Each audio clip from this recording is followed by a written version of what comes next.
இப்போது எங்களோடு ஆவியானவர் பேசும். இயேசுவின் மூலம் ஜெபிக்கிறேன் பிதாவே. எரேமியா தீர்க்கதரிசன புஸ்தகம் 18வது அதிகாரம். எரேமியா 18வது அதிகாரம் 7வது வசனம் 8வது வசனம்.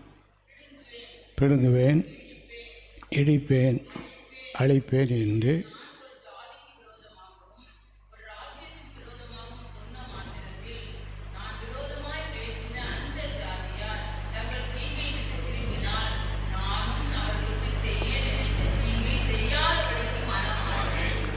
தேவன் ஒரு விசை சொல்லியிருக்கிற காரியத்தை 2வது விசை பார்த்து திருத்துகிறவர் அல்ல.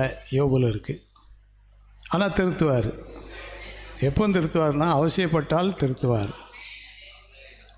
அவசியப்பட்டவங்களுக்கு திருத்துவார், எல்லாருக்கும் திருத்த மாட்டார். இங்கே நம்ம வாசிக்கிறோம் எரேமியா 18வது அதிகாரம் 7வது வசனத்தில், நான் பிடுங்க போகிறேன், உடனே இந்த தேசத்தை நான் பிடுங்கணும், இந்த தேசத்தை நான் இழிக்கணும், இந்த தேசத்தில் உள்ள இன்னாரை நான் அழிப்பேன் அப்படின்னு சொல்லி நான் இது ஒரு ஜாதிக்கு விரோதமாக, ராஜ்யத்துக்கு விரோதமாக சொன்ன மாத்திரத்தில் சொல்லிட்டார் ஆண்டவர். சொல்லிட்டு அவர் சந்தோஷமாக இருக்கலை. இல்லை யாராவது திருந்தினாங்கன்னா நான் அவங்கள எதை மாற்றணும் அப்படின்னு சொல்லி ஆண்டவர் சித்தம் இருக்குது. சொன்ன மாத்திரத்தில் நான் விரோதமாய் பேசின அந்த ஜாதியார், ஐயோ ஆண்டவரனை பிடுங்கி போட்டுறக்கூடாதே, ஆண்டவனை இடிச்சிடக்கூடாது, ஆண்டவனை அழிச்சிடக்கூடாதுன்னு சொல்லி மனஸ்தாபப்பட்டு மனம் திரும்பினால்